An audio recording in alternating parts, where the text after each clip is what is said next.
messed up on the last one because I was going to try to tie it up in 2 parts, but it's going to be a 3-part one. I really think this is kind of really important to cover. I mean, it's, it's a very important topic. So let's continue on. Okay, so Peter Schwartz, like I say, continue on here with Rand Paul has tried to moderate some of his views. Nonetheless, like his father, he believes in the code of non-interventionism and maintains that a nuclear-armed Iran, despite its demonstrable threat to America, should be acceptable to us. He is, as Washington Post analyst accurately notes, far, far outside the mainstream on this and far to the left of President Obama. Well, yes, because Obama is a full-on statist. And when he says the mainstream, well, yes. And in this day and age, you want to be as far, that's a real, to me, that's a very, very positive thing. You want to be as far from the mainstream, because if you look at the mainstream, look at whether you want to believe in polls or not, because we know how easily they can be swayed and influenced and manipulated. But either way, leaders of critical thinking, or of true liberty and freedom, of course they're not in the mainstream. If individual liberty, personal responsibility, the non-aggression principle, proper morals were the mainstream, well, we wouldn't have to, you would probably never even have to hear much about the word libertarianism or voluntarism or anarchist, because everybody would be kind of like that. So yeah, the last thing anyone would want to be, I want to be as far as humanly possible away from the general consensus in the mainstream. I mean, just watch mainstream media. Listen to the kind of crap they talk. I mean, how many times you've been shocked just to hear, it's like, wow, these people are like just warmongers. They just violence. They seem to get excited even. I bet they even get sexually excited over even the concept of having a story or something vicious. Maybe some, I guess maybe that's their only excitement in their life. I have no idea. But yeah, not being anywhere close to the mainstream is a very positive attribute as far as I'm concerned in this day and age. Okay, so when individuals engage... Okay, the premise... The premise of laissez-faire is the premise of individual rights. It is the premise that your life and your property belong to you, not to the collective. Of course. To those of us who hold this view, a proper foreign policy achieves the same fundamental purpose as a proper economical social policy, the safeguarding of our liberty.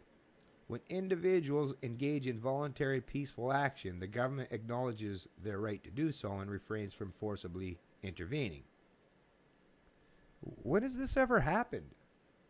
Is this guy writing fictional stuff here? Because when individuals engage in voluntary peaceful action, the government acknowledges their right to do so and refrains from forcibly intervening.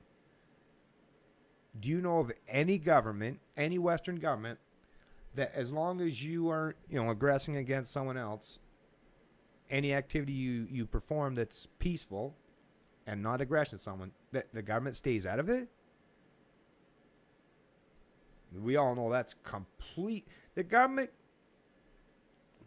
criminalizes so many voluntary actions, it's not funny. Selling drugs, growing different kinds of plants, actually selling without paying a hitman a portion of your, or the government, like the mafiosos, or starting a business. Without having to pay all these different mystical entities, pay them off so that you can have a piece of paper that says I'm allowed to own a business or something. I mean, come on, peaceful actions. Kids tobogganing down a hill is criminalized.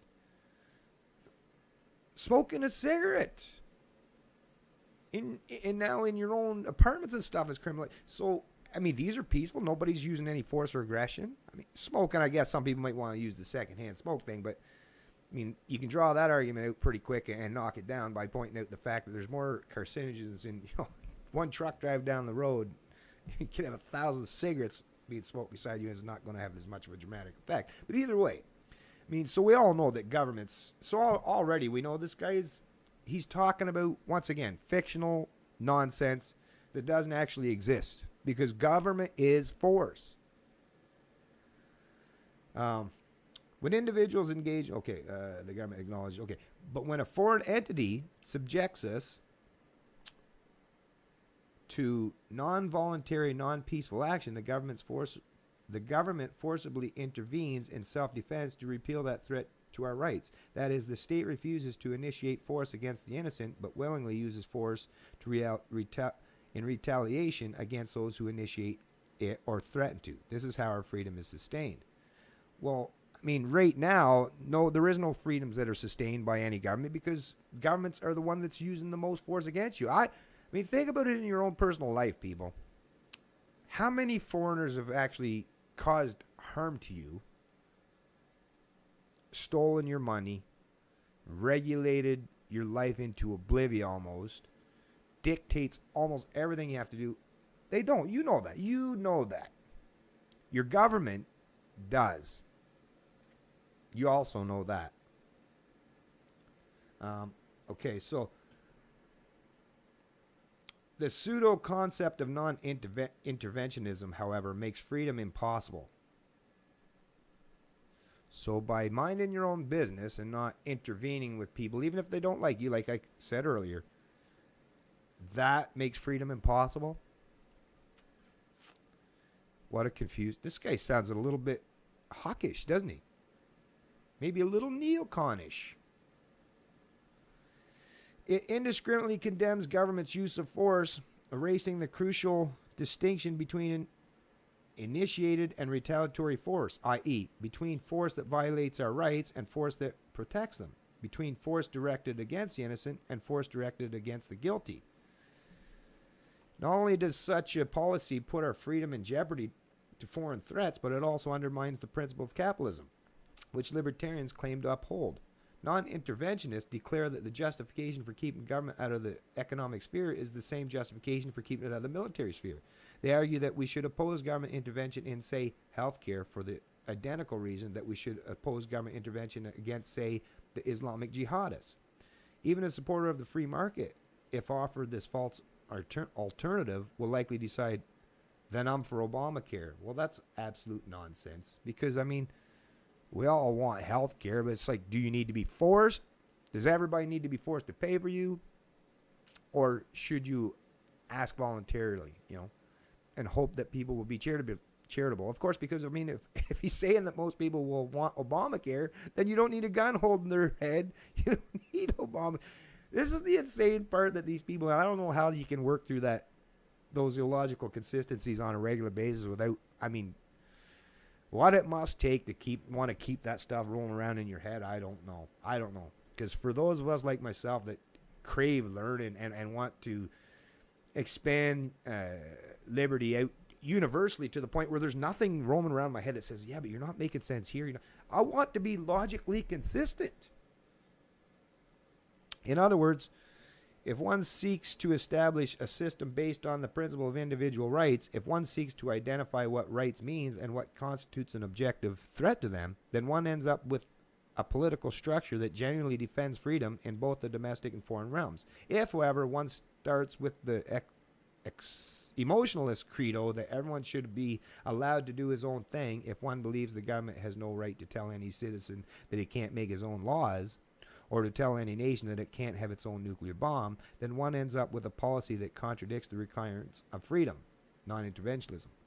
So like I said, but listen to this last sentence here. For the true advocate of individual liberty, libertarians are not allies, but enemies.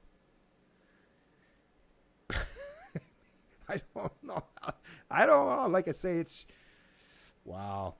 I don't know how people like this can Well, I guess because they expect that there's going to be lots of people that'll believe his nonsense. That's why they always put, with all of his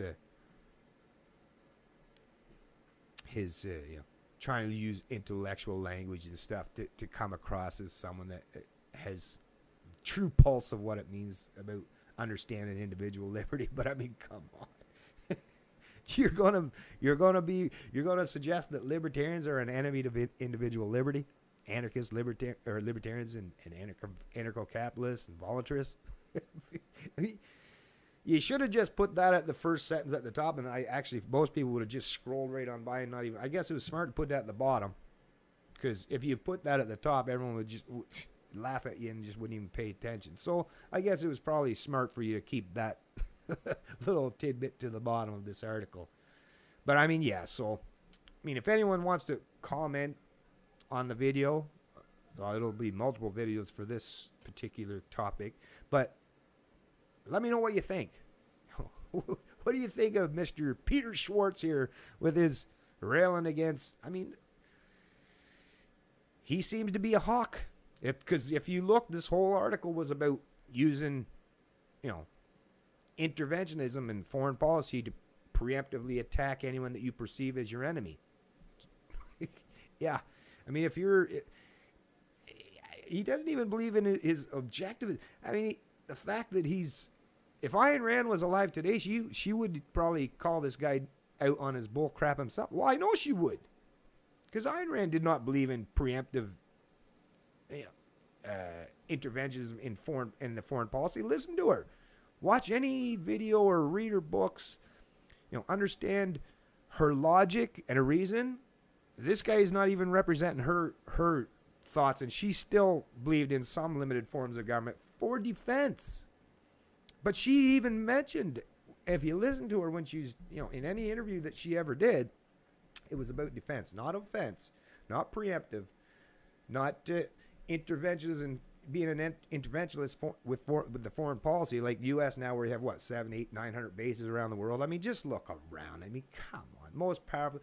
The U.S. is the biggest bully on the block, and the next biggest bully is 1/10 the size. I mean, come on. So, yeah, this guy is a bit hawkish for sure, but this is going to be, you're going to see, this is going to be prevalent for the next little while, because as soon as a libertarian, just like Ron Paul, as soon as the word libertarian is used, or anyone's going to run for office where it's going to be widespread in the media, you're going to watch the attacks. It'll be quite the spectacle, and you'll recognize that the reason for that is because they're scared to death of actual genuine individual liberty, actual genuine, critical thinking. These people are scared to death of the true message of liberty.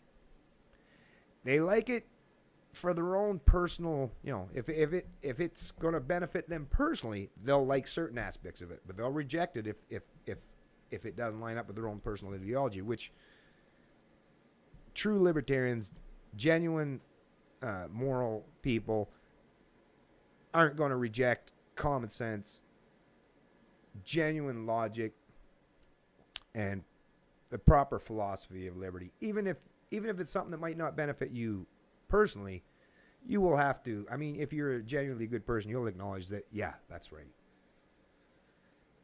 Anyway, getting ready to tie this up. I think we've covered this topic enough. This will be, I guess, 3-part, this video.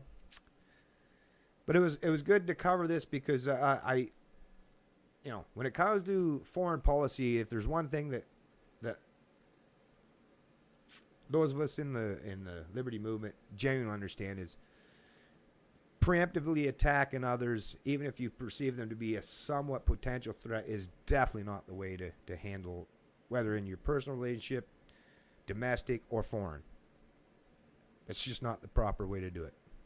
Violence begets violence. Walk softly, but carry a big stick. That's my motto. I'm ready for anything, which is why I don't have to worry about being preemptive and attack anyone else, because I know I'm prepared to deal with whatever comes my way. And I'm willing to deal with whatever consequences may come too. I'm not saying I'll always win any battle, but I'm not going to attack someone just because there's a slight chance they might not like me. It's a Canadian Libertarian. I love liberty.